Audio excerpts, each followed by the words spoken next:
بسم اللہ الرحمن الرحیم۔ السلام علیکم۔ روزانہ واقعات سننے کے لیے اس چینل کو سبسکرائب کریں۔ کسی شخص نے حضرت ذوالنون مصری رحمۃ اللہ علیہ کو آ کر اطلاع دی کہ فلاں مقام پر ایک نوجوان عابد رہتا ہے۔ آپ یہ جب اس عابد سے شرف نیاز حاصل کرنے پہنچے تو دیکھا کہ وہ ایک درخت پر الٹا لٹکا ہوا اپنے نفس سے مسلسل یہ کہہ رہا تھا کہ جب تک تو عبادت الہی میں میری ہمنوائی نہیں کرے گا میں تجھے یوں ہی اذیت دیتا رہوں گا حتیٰ کہ تیری موت واقع ہو جائے گی۔ یہ واقعہ دیکھ کر آپ کو یہ ترس آ گیا اور آپ نے رونا شروع کر دیا۔ جب اس نوجوان عابد نے پوچھا کہ تم کون ہو جو ایک گناہگار پر ترس کھا رہے ہو، یہ سن کر آپ علیہ السلام نے اسے سلام کیا اور مزاج پرسی کی۔ اس نوجوان نے بتایا کہ چونکہ یہ بدن عبادت الہی پر آمادہ نہیں ہوتا اس لیے اسے سزا دے رہا ہوں۔ آپ نے کہا کہ میں سمجھا شاید تم نے کسی کو قتل کر دیا ہے یا کوئی بڑا گناہ سرزد ہو گیا ہے۔ اس نوجوان عابد نے کہا کہ تمام گناہ مخلوق سے اختلاط کی وجہ سے پیدا ہوتے ہیں، اس لیے یہ مخلوق سے رسم و راہ کو بہت بڑا گناہ تصور کرتا ہوں۔ آپ اس نوجوان عابد سے متاثر ہوئے اور کہا تم واقعی عابد ہو۔ اس نوجوان نے کہا کہ اگر تم مجھ سے بڑے کسی عابد کو دیکھنا چاہتے ہو تو سامنے پہاڑ پر چلے جاؤ۔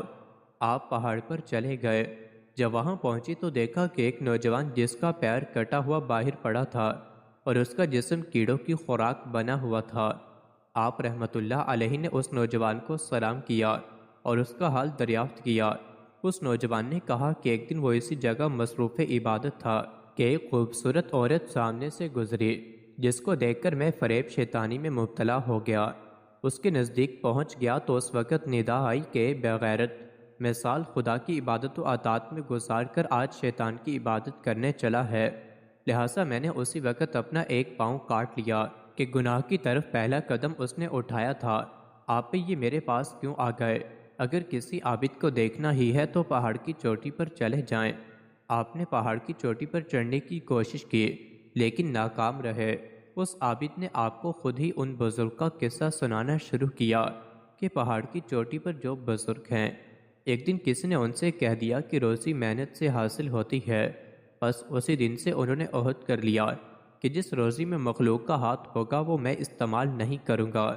جب انہیں بغیر کھائے پیے کئی دن گزر گئے تو اللہ تعالیٰ نے شہد کی مکھیوں کو حکم دیا کہ ان کے گرد جمع ہو کر ان کو شہد فراہم کریں، چنانچہ وہ وہی شہد استعمال کرتے ہیں۔ آپ رحمت اللہ علیہ ان درویشوں سے نہایت متاثر ہوئے اور ارادہ کیا کہ وہ بھی اسی وقت عبادت و ریاست میں مشغول ہو جائیں گے۔ اس دوران آپ کے جب پہاڑ سے نیچے تشریف لائے تو ایک پرندے کو دیکھا جو اندھا تھا۔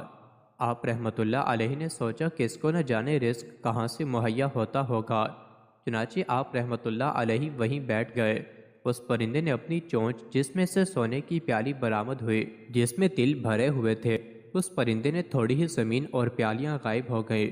آپ رحمت اللہ علیہ نے یہ دیکھا تو آپ نے توکل پر کمر باندھ لی اور ایک جنگل کی راہ لی۔ جنگل میں آپ کو اپنے پرانے دوست مل گئے۔ اتفاق سے جنگل میں ان حضرات کو ایک خزانہ برآمد ہو گیا۔ آپ رحمت اللہ علیہ نے وہ خزانہ اپنے ساتھیوں میں کر دی تو اس میں آمد ہوئی جس میں گلاب کا عرق موجود تھا، چنانچہ وہ پرندہ تل کھا گیا اور گلاب کا عرق پی گیا۔ اس کے بعد وہ درخت پر جا کر بیٹھ گیا اور وہ تقسیم کر دیا اور خود اس خزانے میں موجود ایک لوح جس پر اسماء الہی کندہ تھے وہ اپنے پاس رکھ لی۔ رات کو آپ رحمت اللہ علیہ نے خواب میں منادی سنی کہ ذوالنون، سب نے دولت تقسیم کی لیکن تو نے میرا نام پسند کیا، جس کے عوض ہم نے تیرے اوپر علم و حکمت کے دروازے کشادہ کر دیے۔ مزید ایسی ہی ویڈیوز کے لیے چینل کو ضرور سبسکرائب کریں۔